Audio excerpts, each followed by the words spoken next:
We begin at the Monday Night Raw before Survivor Series. Oh boy. Michael Nakazawa is seen backstage looking for Triple H, or Triple W, as we would now call it. When he finally finds him, he says he wants to wrestle in WWE. Hunter laughs and walks away. Nakazawa appears at that week's Dynamite and starts getting ready for a match, but is approached by Tony Khan, who promptly fires him, saying, "You literally applied for a competitor on national TV."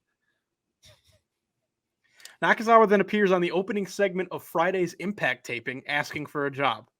Scott D'Amore tells him no. But I have kids. It only works for one man. Later in the night, as SmackDown, Rampage, and Impact all draw to a close, Nakazawa appears on the big screens of each show and cuts a simulcasted promo.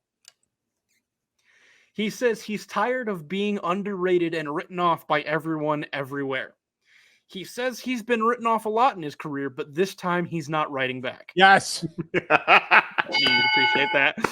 And he knows a few people who haven't been used well by these companies either. At Impact's Overdrive on November 18th, each match ends with a hooded figure attacking the winner. The same happens at AEW Full Gear the next night. Finally, we get to Survivor Series. In the Women's War Games match, two hooded figures stop the match by dropping the cage walls onto the participants. In the Men's War Games match, another two figures do the same thing. They retreat to the stage as Nakazawa comes out with two more. One hands Nakazawa a mic, and he says this is only a taste of what is to come, and they are going to turn pro wrestling inside out. The figures unmask to reveal Rusev and Lana, and Matt Cardona and Chelsea Green. They reveal they are the Coalition of Underutilized People. Cup. In the weeks that follow, they continue to slip in and out of each show, terrorizing the champions. During a WWE live show, they all pin Dana Brooke at the same time to win the 24/7 title. Okay. All right, now we hit a rapid fire portion I told you about. Okay. All right, here we go.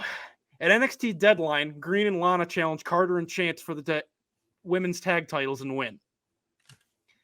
The same night, on Final Battle, Nakazawa wins the ROH World title, Cardona wins the TV title, and Rusev wins the Pure title. At Holiday Bash, Cardona wins the FTW title, and the three guys win the ROH Trios titles. At Battle of the Belts, Cardona wins retains his FTW title and wins the tag titles with Rusev, and Lana wins the TBS title. At New Year's Evil, Cardona and Rusev win the NXT tag titles. At Hard to Kill, Cardona and Rusev win the Impact tag titles, and the women win the Knockouts tag titles after Rosemary turns on Jessica and Taya. All right. Actually, I'm liking this so far. Nakazawa wins the Royal Rumble. At the Rumble, Cardona wins the IC title, Rusev wins the US title, and the women win the WWE women's tag titles.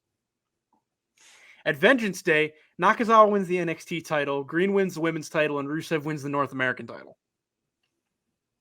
Yes. At No Surrender, Nakazawa wins the Impact title, Green wins the Knockouts title, Cardona wins the Digital Media title, and Rusev wins the X Division title. There's a lot of titles. There's a lot of time. Guys, I'm like 3/4 of the way. Okay. At Revolution, Nakazawa wins the AEW title, Green wins the women's title, the three guys win the Trios title, Rusev wins the TNT title again, and Cardona wins the All Atlantic title. Cardona also joins the Casino Battle Royal late and wins the poker chip. At Supercard of Honor, Lana wins the ROH women's title, and Cardona and Rusev. What? I forgot about Ring of Honor. Yeah. Sorry, go ahead. Sorry. Go. Lana wins the women's at Supercard of Honor. Lana wins the ROH women's title, and Cardona and Rusev win the ROH tag titles. Okay. That's why I said I did you one better, because I also included Ring of Honor. Yes. At Elimination Chamber, Cardona and Rusev win the WWE tag titles. Lana wins the Raw women's title, and Green wins the SmackDown women's title. And finally, we get to WrestleMania. Everyone defends and retains their WWE titles. Rusev slips into the Money in the Bank ladder match, which is back at Mania now, and wins. That's fine. Yes. Nakazawa, now the most decorated world champion world champion in the entire world, forces his way as the Royal Rumble winner into the WWE Undisputed title match between Roman and Rock. Nakazawa is immediately beaten to a pulp at the start of the match and is dumped out of the ring. Rock and Roman beat the hell out of each other for 60 minutes. At the end, Roman spears Rock through a ladder, but Rock grabs his head at the same time and DDTs him into the ladder. They're both knocked out. Cup runs to the ring. They are called Cup still. And they all pick up Nakazawa, roll him into the ring, and put him on top of both men. 1, 2, 3, Nakazawa has won all the world titles. However, as Cup celebrates in the ring, the 4 others turn on Nakazawa and beat him bloody. Rusev grabs a mic and says it's time to really take over. He announces he has told Impact that he's invoking Option C with the X Division title. He pins Nakazawa and becomes Impact World Champion. Cardona grabs a mic and says he's cashing in his poker chip right now, pins Nakazawa for the AEW title. What's going on here? They laugh and all begin to leave the ring, but stop. Rusev turns back around as ref check on Nakazawa. He goes to one, hands him the Money in the Bank briefcase. He places Nakazawa in the accolade and the bell rings since Nakazawa is already knocked out. All the titles belong to Cup forever.